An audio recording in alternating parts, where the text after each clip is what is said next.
Hello everyone, and welcome to the channel. Before we dive into today's story, we just wanted to take a quick second to say thank you all for watching. We truly appreciate your support. If you're new here, please consider subscribing, it's totally free, and hit the notification bell so you never miss out on our latest stories. Now, with all that said, let's jump straight into the story. The crisp autumn air had a chill to it, and the leaves were turning a vibrant palette of gold and red.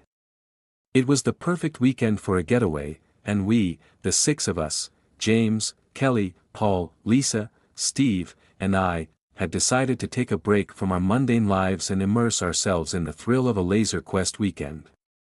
The promise of £5,000 was the carrot that dangled before us, but for some, like James, the allure of the outdoors was enough. We arrived at the cabin just as the sun was setting, casting long shadows through the dense forest. The cabin was tucked away in a secluded part of the woods, a wooden structure that looked both inviting and ominous. It was a single-story building with a stone chimney, and the only sign of life was the faint smoke curling from the top. The front door was a heavy carved piece of wood with an old iron handle. James, with his rugged good looks and perpetual tan, took the lead as we approached. He was the type who thrived in the outdoors, always eager to explore and push boundaries. Kelly, on the other hand, was constantly fidgeting, her eyes darting from one place to another. She had a way of thinking ahead, always worrying about what might happen next, which sometimes made her come across as paranoid. Paul, our easygoing friend, followed closely behind, his smile a constant reassurance. Lisa, with her flowing blonde hair and animated expressions, talked non-stop, filling the air with her laughter and jokes. Steve, the indecisive one, lagged behind, his eyes squinting as he tried to make sense of everything. And then there was me, always the last to move, content to let others take the initiative while I lazily followed along. Upon entering the cabin, we were greeted by a dimly lit room with a large, round wooden table in the center. The walls were lined with old, faded photographs of people who looked like they had lived through many winters in this isolated place. A fireplace dominated one wall, and the smell of aged wood and dry leaves filled the air. The room was cozy but had an eerie stillness, as if the walls were holding secrets. A man in a sharp, black suit stood by the table, his presence as unwelcoming as the cold wind outside. He introduced himself as Mr. Blackwood, the organizer of the Laser Quest event. His voice was smooth but lacked warmth, and his eyes were cold, almost calculating. "Welcome, friends," he said, his tone dripping with formality. "The rules of the game are simple. You will be divided into 2 teams, and each team will have a laser tag vest and a rifle. The objective is to eliminate the other team. The last person standing will receive £5,000. If there are multiple winners, the prize will be shared equally." James's eyes lit up at the prospect of a challenge. Kelly, however, looked uneasy, her fingers drumming a nervous rhythm on the table. Paul shrugged, always up for a good time. Lisa, ever the chatterbox, bombarded Mr. Blackwood with questions about the game, her voice a high-pitched squeal. Steve, still trying to process the situation, nodded absent-mindedly. I, of course, leaned back and yawned, not particularly excited about the whole ordeal. Mr. Blackwood continued, his voice cutting through the air like a knife. "The game will begin at midnight and end at dawn. You will have 6 hours to hunt each other down. There are no safe zones, and the entire forest is your playing field. Remember, the cabin is neutral territory, but once you step outside, anything goes. Now, choose your teams." James and I naturally gravitated towards each other. We were both laid back, and I trusted James's instincts. Kelly and Paul paired up, Kelly's anxiety balanced by Paul's calm demeanor. Lisa and Steve, the odd couple, ended up together, Lisa's enthusiasm compensating for Steve's indecisiveness. Mr. Blackwood handed each of us a laser tag vest and a rifle. The vests were heavy, with a series of lights and sensors, and the rifles felt cold and unfamiliar in our hands. He then led us to our respective rooms, which were small and sparsely furnished. The walls were made of rough-hewn wood, and the only light came from a single, flickering candle on a wooden nightstand. The beds were old and creaky, and the air was thick with the scent of mildew. We settled into our rooms, the tension palpable. James and I sat in the dim light, our vests lying on the bed between us. "This is going to be fun," he said, his eyes gleaming with excitement. I nodded, not quite sharing his enthusiasm but willing to go along with it. Meanwhile, in the other rooms, the atmosphere was different. Kelly and Paul were huddled together, discussing strategies and possible escape routes. Lisa and Steve were still trying to figure out what to do, Lisa's chatter filling the room while Steve's eyes darted around, looking for any sign of danger. As midnight approached, the forest outside the cabin grew darker, and the sounds of the night began to seep through the walls. The howling of wolves, the rustling of leaves, and the occasional crack of a twig kept us on edge. Mr. Blackwood's voice boomed through the cabin, a chilling reminder that the game was about to begin. "Good luck, friends. Remember, the forest is your playground. May the best team win." The door to the cabin creaked open, and we stepped outside into the moonlit night. The forest was a vast, sprawling maze of trees, and the darkness seemed to swallow us whole. We dispersed quickly, each team moving in different directions. James and I moved silently, using the cover of the trees to our advantage. "We need to find a good spot to ambush them," James whispered, his breath visible in the cold air. I nodded, following his lead.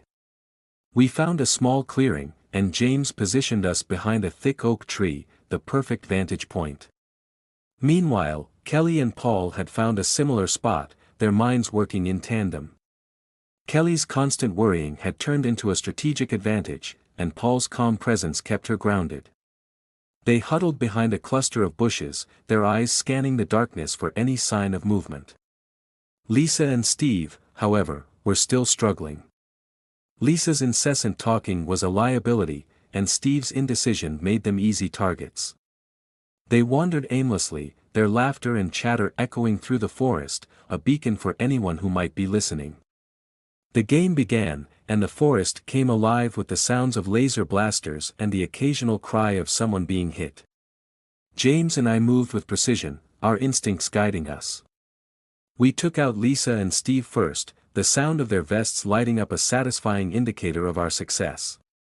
Lisa's loud protests and Steve's mumbled excuses were cut short as they slunk back to the cabin, defeated but still trying to figure out their next move. Kelly and Paul were more elusive. They had set up traps and ambush points, and their coordination was impeccable. We had to use all our skills to avoid them, moving from tree to tree, our hearts pounding with each step. The hours passed, and the tension grew. The prize of £5,000 seemed more real, more attainable. But as the night wore on, a sense of unease settled over us. The forest was too quiet, the darkness too thick. It was as if something was watching us, waiting for the perfect moment to strike. James and I were on the verge of victory when we heard a faint noise. It was a low, growling sound, unlike anything we had heard before. We froze, our eyes searching the darkness for the source. The growl grew louder, and we saw movement, a shadow, dark and menacing, creeping closer. "Chris, we need to get out of here," James whispered, his voice trembling with fear. I nodded, and we turned to run back to the cabin. But as we approached, we saw that the door was gone, torn from its hinges and lying on the ground. The cabin was no longer the safe haven we had hoped for. Inside, the atmosphere was different. The flickering candlelight revealed a room that had changed. The walls were now lined with strange, ancient symbols, and the air was thick with a foul, musty odor. Lisa and Steve were huddled in a corner, their faces pale with fear. Kelly and Paul were nowhere to be seen. "James, what's happening?" Lisa's voice was a high-pitched squeal, and she clung to Steve, who looked equally terrified.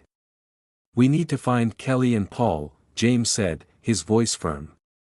We split up, hoping to find our missing friends. James and I searched the main room, while Lisa and Steve explored the bedrooms. In the main room, the symbols on the walls seemed to shift and move, as if they were alive. The air was heavy, and a sense of dread filled my chest. James and I moved cautiously, our rifles at the ready. As we entered one of the bedrooms, we saw Kelly and Paul, their backs against the wall, their faces frozen in terror. But they weren't alone. A dark, shadowy figure stood before them, its eyes glowing with an eerie light. The figure was tall and gaunt, its movements fluid and inhuman. "Run!" Kelly screamed, and we turned to flee. But the door was blocked, and the figure was closing in. It moved with a speed and agility that defied human capability, its presence overwhelming. Lisa and Steve, hearing the commotion, burst into the room, their eyes wide with horror. The shadowy figure turned to them, and Steve, paralyzed with fear, could only stand there, his rifle trembling in his hands. "Fire!" James shouted, and we did. The lasers zipped through the air, but the figure seemed to absorb them, its form growing darker and more menacing. It moved with a purpose, its eyes fixed on us. We were cornered, the figure's presence filling the room. It spoke, its voice a low, rasping whisper. "You should not have come here. The forest is mine, and you are not alone." The realization hit us like a punch to the gut. The game, the prize, it had all been a ruse. We were not the hunters, we were the prey. The figure, a creature of the forest, had lured us here, and now it was time to play the final round. The room grew colder, and the air was thick with the smell of decay. The creature moved closer, its shadow enveloping us. We fired our rifles, but it was no use. The creature's eyes glowed brighter, and a low, guttural laugh filled the room. "Midnight has come, and the game is over," it said, its voice echoing through the cabin. "But the real game has just begun." We were trapped, and the creature was toying with us. It moved with a grace that was terrifying, its presence a reminder of the ancient, dark forces that lurked in the woods. We tried to fight, but our efforts were futile. The creature's power was overwhelming, and we were helpless. As dawn approached, the creature's form began to shift. It grew larger, its shadow spreading across the room. Kelly, driven by a desperate need to survive, took a step forward, her eyes filled with a determination that I had never seen before. "We won't go down without a fight," she said, her voice steady. The creature laughed, a sound that sent shivers down my spine. "You have no idea what you're up against," it said. But Kelly was undeterred. She and Paul moved in unison, their rifles firing in a synchronized pattern. James and I followed suit, our hearts pounding with a mix of fear and adrenaline. The creature roared, its form shifting and changing. It was a battle unlike any we had ever fought, a test of our will and our survival instincts. The hours passed, and the room became a blur of motion and sound. The creature's shadow grew darker, and the air was thick with the smell of blood and fear. Finally, as the first rays of sunlight streamed through the cabin's windows, the creature let out a final, terrifying scream. It dissipated into the air, its presence fading as quickly as it had appeared. We were left standing in the room, our bodies trembling with exhaustion and fear. The cabin returned to its original state, the symbols on the walls fading, the air clearing. The prize of £5,000 seemed trivial now, a mere pittance compared to what we had just endured. We stumbled out of the cabin, the forest still dark but no longer threatening. The sun was rising, and the world seemed brighter, more alive. We looked at each other, our eyes filled with a mix of disbelief and relief. "We fucking did it," James said, his voice hoarse. "We survived." But as we gathered our things and prepared to leave, a thought occurred to me. The creature had spoken of a real game and a test of survival. What if this was just the beginning? What if the forest had more in store for us? We left the cabin, our minds haunted by the events of the night. The forest was still, and the only sound was the rustling of leaves in the wind. But deep down, I knew that something was still out there, watching us, waiting for the next game to begin. As we drove away, the forest grew smaller in the rearview mirror, but the memories of that night remained.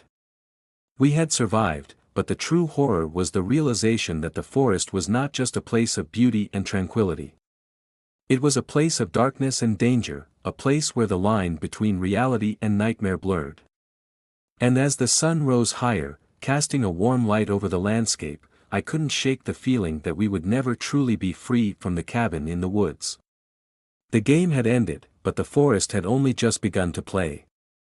Ready for spine-chilling tales that will haunt your thoughts? Subscribe to Forgotten Storyteller for eerie narrations, unsettling mysteries, and haunting stories you won't forget.